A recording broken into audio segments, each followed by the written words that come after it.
اوروں نے کچھ دیا تو سنایا بھی بہت کچھ۔ اے اللہ، ایک تیرا در ہے جس نے دیا تو بہت کچھ پر کبھی طعنہ نہیں دیا۔ جب تمہیں خوشیاں ملنے لگیں تو تین چیزوں کو کبھی نہ بھولنا: اللہ کو، اس کی مخلوق کو، اپنی اوقات کو۔ حضرت علی نے فرمایا، تین طریقوں سے پریشانی خوشی میں بدل جاتی ہے: خاموش رہنے سے پریشانی کم ہو جاتی ہے، صبر کرنے سے ختم ہو جاتی ہے، اور شکر کرنے سے خوشی میں بدل جاتی ہے۔ ایک دن بیماری نے دولت سے کہا، تم کتنی خوش نصیب ہو کہ ہر کوئی تمہیں پانے کی کوشش کرتا ہے، اور میں کتنی بد نصیب ہوں کہ ہر شخص مجھ سے دور بھاگتا ہے۔ دولت بولی، خوش نصیب تم ہو جسے پا کر لوگ اپنے اللہ کو یاد کرتے ہیں، اور بد نصیب میں ہوں جسے پا کر لوگ اپنے اللہ کو بھول جاتے ہیں۔ مخلوق کے ہاتھ میں نہیں ہے تمہیں نقصان دینا، بس جو تقدیر میں لکھا ہوتا ہے وہی ہوتا ہے۔ حسد کسے کہتے ہیں؟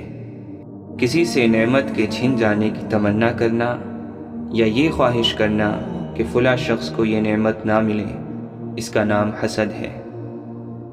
حضرت علی نے فرمایا، اس شخص سے ہرگز دلچسپی نہ لو جو تم سے دوری اختیار کرتا ہو۔ اللہ کے نبی صلی اللہ علیہ وسلم فرماتے ہیں، اللہ تعالیٰ گناہ کو گناہ سے نہیں مٹاتا، بلکہ وہ گناہ کو اچھائی اور نیکی سے مٹاتا ہے۔ گندگی سے کبھی گندگی دور نہیں ہوتی۔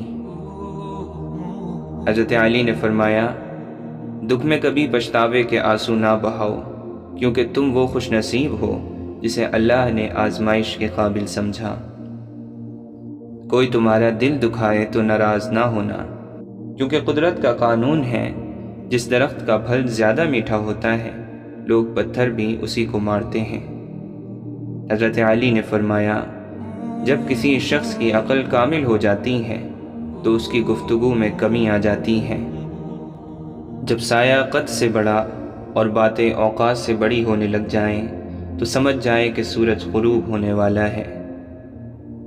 اگر لوگوں کو عزت دینا اور معاف کرنا تمہاری کمزوری ہے تو تم دنیا کے سب سے طاقتور انسان ہو۔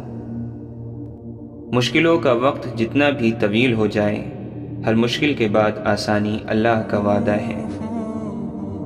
دنیا میں وہی لوگ سربلند اور کامیاب رہتے ہیں جو تکبر کے تاج کو دور پھینک دیتے ہیں اور عاجزی کی چادر اوڑھ لیتے ہیں، جس کی وجہ سے اللہ کی رحمت ان کو ڈھانپ لیتی ہے۔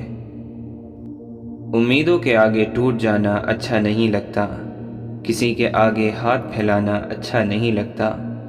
مجھے دینے والوں کے قطار میں ہی رکھنا میرے مالک، تیرے در کے سوا کہیں سر جھکانا اچھا نہیں لگتا۔ تم اس دنیا میں رہتے نہیں ہو، بلکہ تم یہاں سے گزر رہے ہو۔ شک اور خوف دل کی دنیا کو دو حصوں میں تقسیم کر دیتے ہیں۔ ایک رسم ہے غسل کعبہ کی، ایک غسل ہے دل کے کعبے کا۔ اس میل کو زمزم دھوتا ہے، اس میل کو آنسو دھوتے ہیں۔ مجھے کن سے کر تو قریب تر، مجھے اپنے در کی گدائی دے۔ مجھے اس جہاں سے غرض نہیں، مجھے اس جہاں کی رسائی دے۔ فطور ہوتا ہے ہر عمر میں جدا جدا، کھلونا، عشق، پیسہ اور پھر خدا خدا۔ اللہ جب بہترین سے نوازتا ہے تو پہلے بدترین سے گزارتا ہے۔ خدا کو منا رہے ہیں لوگ، خدا کی مخلوق کا دل دکھا کر۔ روحانیت کی راہ پر چلنا ہے تو دل سے کینہ، حسد، بغض، نفرت، تکبر اور انا کو نکالنا پڑے گا۔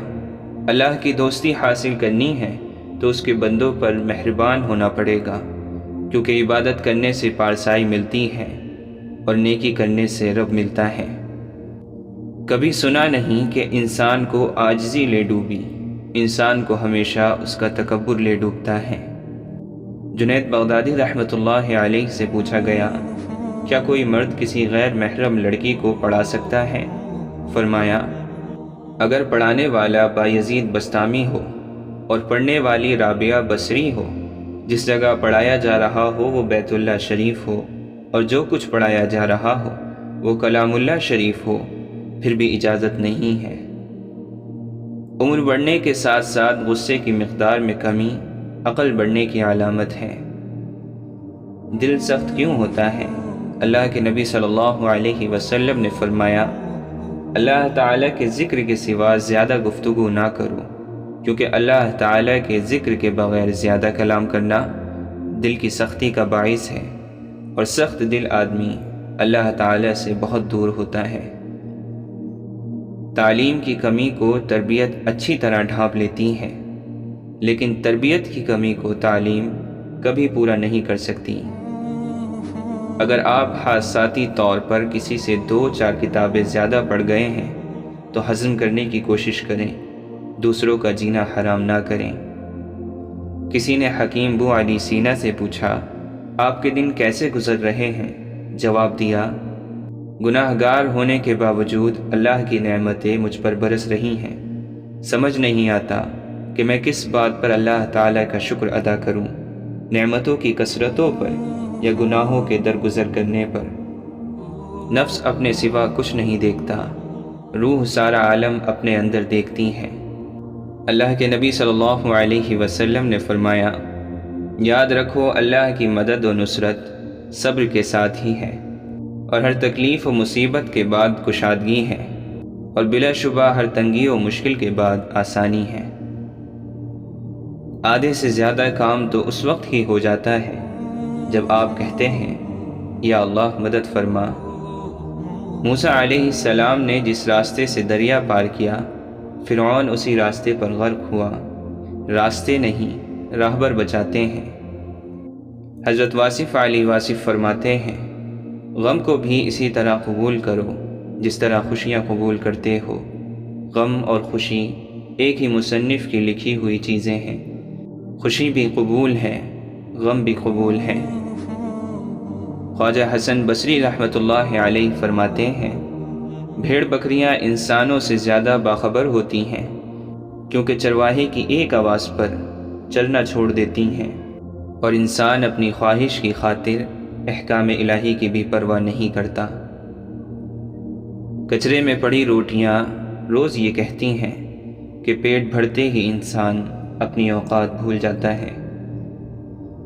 مدد کرنے کا جذبہ کبھی سرد نہیں پڑنا چاہیے، اسی ایک جذبے سے منسوب ہے انسانیت۔ سوچ اچھی ہونی چاہیے، کیونکہ نظر کا علاج ممکن ہے لیکن نظریے کا نہیں۔ شیخ سعدی رحمۃ اللہ علیہ نے فرمایا، آپ کے اخلاق کی قدر بھی لوگ اس وقت کریں گے جب آپ کے پاس دولت اور طاقت ہو۔ غریب کتنا ہی خوش اخلاق ہو، لوگ اس کے اخلاق کو اس کی مجبوری سمجھتے ہیں۔ انسان غم کی گرفت سے کبھی نہیں نکلتا، خوشی محض تھکان اتارنے کا وقفہ ہے۔ زندگی کے ہر موڑ پر جہاں امتحان ہوتے ہیں، وہیں اللہ کی مدد بھی موجود ہوتی ہے۔ بس یہی سوچ کر دعا مانگتے رہا کرو، رب کو تمہارا مانگنا پسند ہے۔ اور رہی بات قبولیت کی، تو اس کا وعدہ ہے وہ ضرور قبول کرے گا۔ جب زندگی میں سب کچھ الٹ پلٹ ہونے لگے تو سمجھو کہ رب کریم انہیں نئے سرے سے ترتیب دے رہا ہے۔ اب دعا کرو، انتظار کرو، اور دیکھو وہ جو بھی کرے گا بہترین کرے گا۔ غصہ ہمیشہ تنہا آتا ہے، لیکن جاتے ہوئے اپنے ساتھ عقل، سمجھ، اخلاق، ذہانت اور شخصیت کی خوبصورتی بھی لے جاتا ہے۔